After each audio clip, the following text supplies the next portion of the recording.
Hello. Don't mind me, I got no makeup on. But like, I know I haven't been putting out vlogs for very long, but that's because I've decided to stay a little bit longer in Japan. So if I wanted to do that, I had to do like, oh my god, like the amount of paperwork that you need to like do is crazy, man. Little sneak peek, yeah. It's a lot. Yeah. So I went to the visa place like 2-3 times already, and yeah, just remember that if you want to extend your visa or do anything to do with visa, please do it like 1 month in advance, 1.5, 2 months in advance, cause don't be like me, don't be a little Singaporean girl like me. Rush every time. Anyway, I got no makeup on now, I'm so sorry. I decided to just do this video because I've been getting like messages asking me how you came to Japan. I know I answered this question before already, but like more like how like the details, like the steps on how I really like came to Japan. I guess there's a lot of this on the internet already, but like here's my story. Here's my individual story. I met Sonoko in Singapore and she studied English in Singapore, and she's like, hey, since you're so sian at work, since you hate work so much, why don't you come to Japan and study Japanese? I'm like, okay, sure. I'm only gonna talk about Japan because I'm living in Japan now. So first of all, what you must know is in Japan, if you're gonna go to a university, like in Japan, April is like the new year over here. Entrance day would be like in April, which is the same as poly, I guess, in Singapore. You gotta get everything done in autumn and winter, like all your applications done and stuff before you move to Japan. Secondly, which part of Japan do you want to go to? Tokyo is like very popular in Singapore, I guess.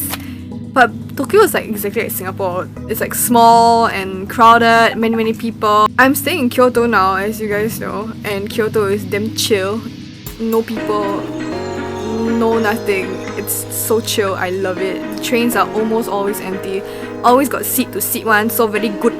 If you like you know, anime and like cosplay and all this like fashion, Harajuku, wow, Shibuya stuff, then you gotta go to Tokyo because that's the place for you. Kyoto, not really. Kyoto is more like for chilling, I guess, and there's a lot of like very old streets, very like nice temples and shrines around here. You know, nearby there's Osaka, which is like a Tokyo but like the Kansai version. To me that it is like Tokyo because it's like city, bright lights, many people. But you know, Kyoto has a lot of foreigners, a lot of foreign students. There are two very big universities here in Kyoto, Ritsumei and Dosha. And if you want to study in Japan, like let's say in Dosha, I have like a lot of friends who are studying there now or who studied there before and graduated already. Uni in Japan is like 4 years. You can take all your classes in English if you want to. So you don't need to know any Japanese before that. So that's pretty cool. I should have done that. And at the same time, you can study Japanese as well. And also, right, school fees here, they're expensive. Of course, I think anywhere it's expensive if you want to go overseas to study. But it's not like super expensive. Like, I don't know what your imagination is, but I think it probably is a bit lower than what you might expect. I don't know, I cannot read your mind. Food here is relatively cheap. I mean, you know, if you go overseas to Japan for like vacation, it's gonna be expensive because you guys are eating like, you know, good food and stuff. But if you live here and you want to eat, you can't eat good food every day, right? So you're gonna eat like, you know, normal people food, like fast food, Japanese fast food and stuff. So that's the equivalent of our hawker centers back in Singapore. So you can actually get a meal for like $4 or $5. It's like no problem. It's just like normal Japanese like peasant food. Actually for me very simple. Just like, oh okay, fine already, this one okay, mommy and daddy I'm going, bye bye, and then I just like leave.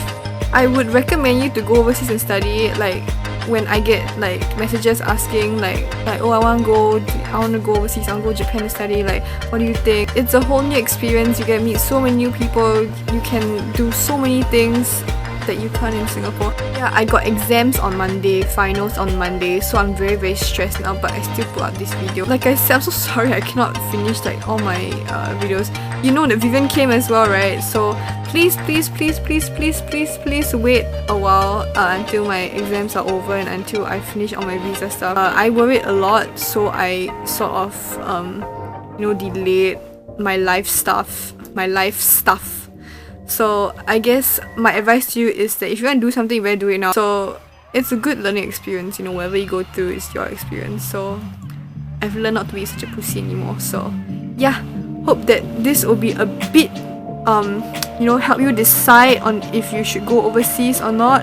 It's not only Japan, it's wherever you want to go. I have like friends all over the world now studying this, studying that, and I think it's awesome because like you get to meet so many other people. Like now I'm in Japan, I met like so many other people from all over the world, and it's amazing because if you go to their country, you can stay their house, don't need to pay money. This one free accommodation, and this one I tell you, this one no one teach you one, okay? I teach you one, okay? Auntie AC. After my exams, I'm gonna start editing again, and I have a lot of videos. Hokkaido, and I went other places also, and then Vivian. Oh yeah, so many. Better start editing, AC. Better start editing. If you guys wanna ask any questions, like you can still like private message me or whatever. I do reply. Most of it I reply. If you're nice to me, I reply. If you're so rude, right, then I don't reply lah. Cause you're very rude. Your mother teach you, that's why. Okay, bye bye. Have a fun time, okay? I'll see you.